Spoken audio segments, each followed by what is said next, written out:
Bonsoir à toutes et à tous, c'était MK Foot. On se retrouve pour la vidéo d'avant-match entre le PSG et Newcastle qui s'affronteront en Ligue des Champions pour la dernière journée donc, de Ligue des Champions en phase de poule, phase de ligue, appelez ça comme vous voulez. Et on va commencer directement la vidéo d'avant-match. Donc on va parler des 5 derniers matchs qu'il y a eu, pas entre les deux équipes, mais des 5 derniers matchs qui sont passés pour les deux équipes entre-temps, surtout du côté de Newcastle parce que le PSG, on connaît globalement comment ça s'est passé. Je vous invite à revoir les derniers débriefs si ce n'est pas le cas.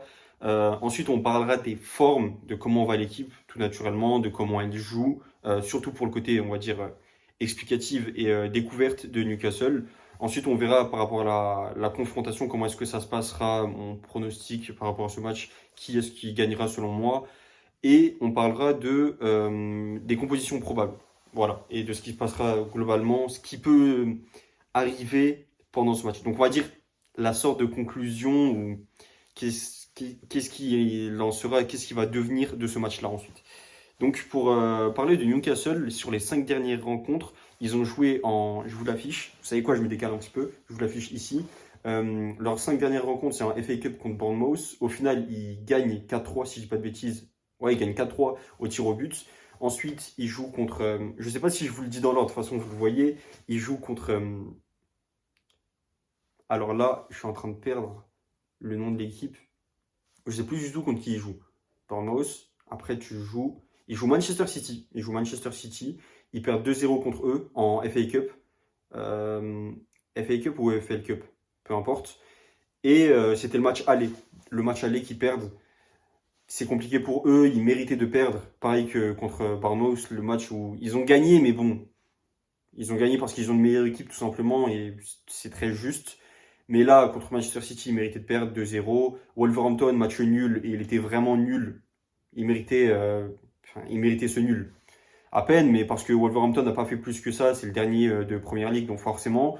Ensuite, tu joues contre Aston Villa, tu perds 2-0, mérité, plus que mérité. Buendia, il met un pétard, un golazo de fou. Merci vraiment pour les travaux, parce que cette équipe méritait de gagner, Aston Villa, et Newcastle méritait de perdre. Donc, il a bien fait les choses, tant mieux, parce qu'ils sont gaze, il faut le dire. Newcastle, ils sont juste gaze. Donc, en fait, le fait qu'ils se prennent des scores comme ça, moi personnellement, ça me fait plaisir. Pas parce que le PSG va les affronter prochainement, non, rien à voir. C'est juste que quand une équipe a les moyens d'être meilleure et qu'elle ne se donne pas les moyens pour vraiment atteindre ce but-là et qu'elle perd, mais je me dis, bah frère, tu mérites de perdre pour en finale. Là, contre le PSG, vous verrez ce que j'en pense, mais j'en pense pas moins. Euh, Sinon, l'état de forme de l'équipe, comment elle joue, en fait, il y a un truc qui me dérange juste en tant que spectateur de football et fan de football, quand je vois Newcastle, il y a un problème profond au niveau du tactique et de comment les joueurs sont alignés dans le placement. C'est que l'équipe, elle est très compacte offensivement et très ouverte défensivement. Là où ça devrait être tout l'inverse. Normalement, tu es compact défensivement, tu bloques voilà, les équipes, tout ça, tu coulisses petit à petit, tu fais ton truc. Tu gères comme ça ton truc. Et devant, tu es ouvert, tu laisses la liberté, l'espace aux joueurs. Ça peut faire des contre-attaques, des transitions, tout ça. Là, tu le fais pas. C'est dommage. Qu'est-ce qui manque véritablement à Newcastle? Peut-être que c'est parce que Yohan Wissa, il revient vraiment, en tout cas maintenant, de sa blessure. Que voilà, c'était le joueur tant attendu depuis cet été. Ils l'ont payé plus de 50 millions. C'est le joueur star que tu attendais. Et il commence tout juste à s'intégrer à l'équipe. Faut pas l'oublier. C'est comme s'il venait de rejoindre l'équipe maintenant. En réalité, il a pu, on va dire, s'intégrer, s'adapter aux autres et tout, faire connaissance avec eux, ça c'est une chose, côté social, tout ça. Mais est-ce qu'il a pu s'entendre avec eux sur le terrain? Pas encore. C'est encore trop tôt. Peut-être que contre nous, il va mettre un doublé et je fermerai ma bouche. Mais je pense vraiment pas. Ça met encore du temps, c'est tout à fait normal. Il y a des incohérences, ça propose pas assez. Quand ça propose des choses, c'est pas suffisant, surtout, enfin, j'allais dire surtout offensivement, mais même défensivement. Je vais commencer par le défensif. Le goal, ok, Nick Pope, on le connaît. Ceux qui jouent à FIFA, vous savez très bien. Ce mec, il est ultra fort, il fait énormément d'arrêts et tout, il n'y a pas de souci. Mais il peut pas tout arrêter à lui seul. Surtout contre le PSG, c'est mort, il pourra pas tout faire tout seul. Ta défense, il faut qu'elle réponde présent. Il faut pas être dans le kick and rush. On sait, les Anglais, vous aimez bien ça, kick and rush tout le temps. Ouais, c'est l'Angleterre, nanana. Ça fait des dégagements, vous célébrez ça comme un truc de fou. Dans les derniers matchs, j'ai vu ça, je sais plus c'est contre quelle équipe, si c'est ouais, c'est contre Manchester City. À un moment, la balle, elle arrive, elle a deux doigts de rebondir vers Haaland, donc en sa faveur, juste aux abords de la surface de réparation, et directement Malik Thiaw dégage la balle. Pour moi, déjà, ça, c'est une erreur, surtout contre une équipe comme Manchester City. Et derrière, tu vois que Nick Pope, il le félicite, que Cher, il vient vers lui, il est là, prêt à le checker, à le prendre dans ses bras en mode bien joué, mec, c'est bien. Déjà, cher, toi, tu es le capitaine de l'équipe, tu es un ancien, tu montres comme ça l'exemple à Malik Cho. Et Nick Pop, je comprends pas, je comprends juste pas. Ça paraît bête, hein, mais ce genre de truc, ça joue dans le comportement, ça joue dans ce que tu renvoies, la philosophie du club, l'image que vous renvoyez. Et si c'est réellement ça vos ambitions, soit. Mais contre le PSG, faudra pas être étonné de ce qui arrivera. C'est vraiment pas normal. Défensivement, c'est vraiment pas normal. Et offensivement, donc, déjà défensivement, il y a ça. Trippier, de temps en temps, il est titulaire, c'est Livramento, ensuite on comprend pas trop. Parfois, c'est Lewis Miley, le jeune qui vient, qui joue latéral droit. À gauche, c'est un peu plus souvent, enfin, très souvent, c'est Lewis Hall qui joue, mais il est encore jeune, il fait des erreurs, ça arrive, mais il en fait un petit peu trop, à mon sens. Ça y est, quand même, ça fait 2 3 ans il est en pro minimum. Toute la faute, elle doit pas revenir sur lui, hein, défensivement, mais ça fait que tu as des incohérences. Normalement, ta charnière centrale bien solide, c'est elle qui est censée tout gérer. Fabien Cher, malheureusement, il ne sera pas présent sur ce match. Lascelles non plus. On le connaît, c'est un ancien, c'est pas le meilleur, mais c'est un ancien. Tu as besoin de ce genre de joueur qui est malheureusement pas présent. Le milieu de terrain, globalement, le milieu de terrain sur le papier, il est excellent, rien à dire. De base, joue Wellington, Tonali et Guimarães. Guimarães, malheureusement, il ne sera pas présent pour ce match-là parce qu'il est blessé. Enfin, en tout cas, il a un certain, mais a priori, il ne pourra pas débuter le match. Pour les deux autres, Tonali propose beaucoup, mais il n'arrive pas forcément tout le temps, que ce soit offensivement ou autre. Et c'est pas son job. Donc le mec, on va pas lui en vouloir plus que ça. Et offensivement, justement, là où je voulais en venir, Anthony Gordon, globalement, on sait que c'est la star de l'équipe, numéro 10, voilà, tu l'as recruté, tu t'attendais à un impact player quand tu l'as pris. Et globalement, allez, si on ne fait pas trop la fine bouche, il répond présent. Maintenant, à côté de lui, comme je vous l'ai dit, il y a Yohan Wissa, ça va prendre le temps que ça prendra, pas de souci. Et à droite, habituellement, c'est Murphy qui joue. Pareil, il est blessé pour ce match, donc ce sera très certainement Barnes qui débutera. Lui qui a plus l'habitude de jouer à gauche, mais c'est comme au PSG. Ceux de gauche peuvent jouer à droite, ceux de droite peuvent jouer à gauche. Donc je pense qu'il peut faire le taf, sachant que c'est un joueur expérimenté, passé par Leicester, etc. Bon, il n'a que 28 ans, mais très expérimenté, il connaît très bien la première ligue, les grandes équipes, les grandes confrontations, il n'y a pas de souci pour ça. Mais quand tu as autant d'erreurs, il y a autant d'incohérences dans l'effectif au global, comment il est, enfin l'effectif sur le terrain, la prestation, la proposition qui est faite, tu dis ouais, ils vont se faire vraiment laver par le PSG sans aucun souci. Et ça, c'est de leur faute. C'est de leur faute, ça arrivera sans souci. Bon, nous, de notre côté, le PSG, on est plus en forme qu'eux, ça c'est sûr. Eux, ils sont en méforme, ils sont en manque de confiance, je pense même. Donc, c'est difficile. Pour eux, c'est vraiment difficile. Tu fais un 0-0 contre Wolverhampton, c'est déjà une dinguerie. Aller perdre contre Aston Villa, Manchester City, je peux le concevoir. Sachant que Manchester City, tu as perdu, mais je vous l'affiche ici, tu es en demi-finale de FA Cup, si je ne dis pas de bêtises, ou EFL Cup, vous le verrez de toute façon à côté. Et dans tous les cas, tu as le match retour. Donc vas-y, pourquoi pas. Même si le match retour, tu le joues à l'extérieur, donc ça c'est compliqué, faudra répondre présent. Vous êtes aussi 9e de première ligue. Je le mets ici, Aston Villa.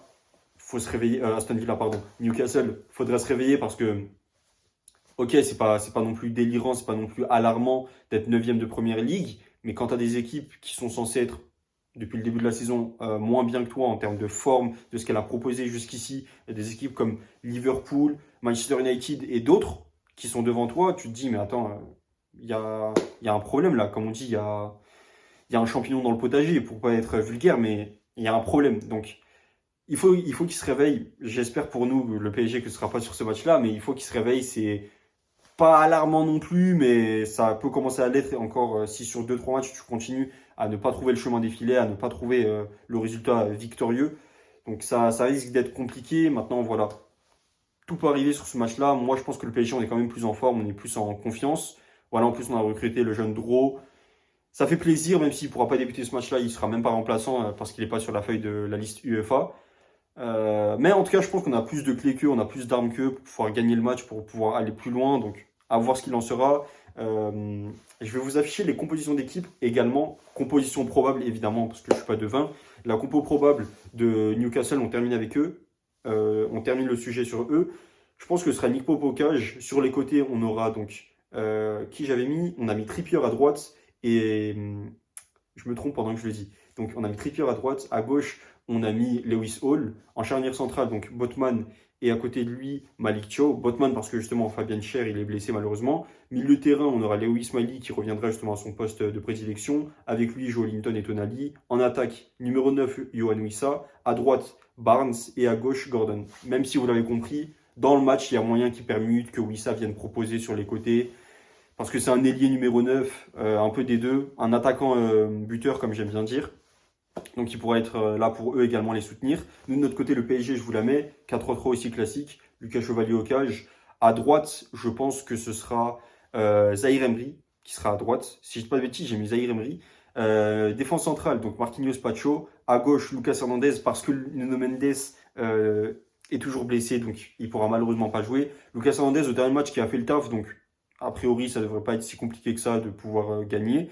Milieu de terrain, le milieu de terrain, il est compliqué parce que je me suis vraiment creusé la tête et je me suis dit, c'est le milieu de terrain le plus cohérent si on veut mettre des joueurs au milieu de terrain. Et donc, il y a Vitinha, Mayoulou et Désiré Doué. Désiré Doué qui, à la base, est milieu de terrain, on le sait, hein, il a été formé en tant que milieu, donc je pense qu'il n'y aura pas trop de soucis. Et même, je trouve que c'est bien d'avoir un joueur technique dans cet entrejeu, là où de l'autre côté, tu auras des joueurs comme Joe Ellington, Tonali, même en entrée de jeu, tu peux avoir Ramsey qui vient, qui le presse. Si tu as un joueur technique comme Désiré Doué, ça peut faire beaucoup de bien. On sait que Désiré Doué, l'an dernier, quand il a joué contre Aston Villa, une équipe anglaise, ça lui a fait du bien. Il était super fort contre Liverpool aussi. Peut-être que ça lui réussit les équipes anglaises, donc à voir ce que ça donnera. Mais on peut prendre le risque et c'est pas non plus une dinguerie. Au pire des cas, si c'est difficile, tu vois, pendant le match, hop, tu changes, tu mets un autre joueur à sa place. Désiré Doué, tu le bascules sur l'aile, il n'y a pas de souci. Et en attaque, Dembélé, Barcola et Kvaratskhelia. Pareil, vous voyez que Kvara, si je dis pas de bêtises, je l'ai mis à droite sur l'image, mais ça peut permuter, même Dembélé peut venir proposer, il n'y a pas de souci là-dessus. Et autre chose que je voulais dire pour terminer sur Newcastle, voilà, je viens d'y repenser, c'est que Newcastle, il faut le rappeler, sur leurs 5 derniers matchs, je vous remets encore une fois, je pense que vous l'avez remarqué, sur leurs 5 derniers matchs, Newcastle a joué 4 fois à domicile. Donc, tu fais ce genre de prestations, même en étant à domicile, c'est compliqué pour toi. En dehors de St. James Park, j'imagine même pas ce que ça va être. Mais comme je vous l'ai dit, tout peut arriver, encore une fois. Peut-être que la chance va leur sourire et que vu qu'ils vont être en dehors de leur terrain, ils vont jouer à l'extérieur, ils auront moins cette pression. Voilà, tu vas jouer en France. La ferveur, c'est pas la même pour le club de Newcastle. En tout cas, l'intérêt porté sur eux n'est pas la même qu'en France, donc qu'en Angleterre, pardon. Donc peut-être que justement, ça va leur permettre d'extérioriser, qu'ils vont faire un gros score. Honnêtement, je ne le pense pas du tout. Et je vais finir là-dessus. Je pense que le PSG, on va leur mettre 4-0, sec. Lucas Chevalier, tu as intérêt à te prendre 0 but. Pacho reste concentré, Marquinhos reste concentré. Lucas Hernandez, pas de coup de coude. Fais goûter ton coude à personne, s'il te plaît. Et le reste, ça devrait aller. Le reste, ça devrait aller. Tout devrait bien se passer. Nous, le PSG, il faudrait juste qu'on fasse attention à une seule et unique chose.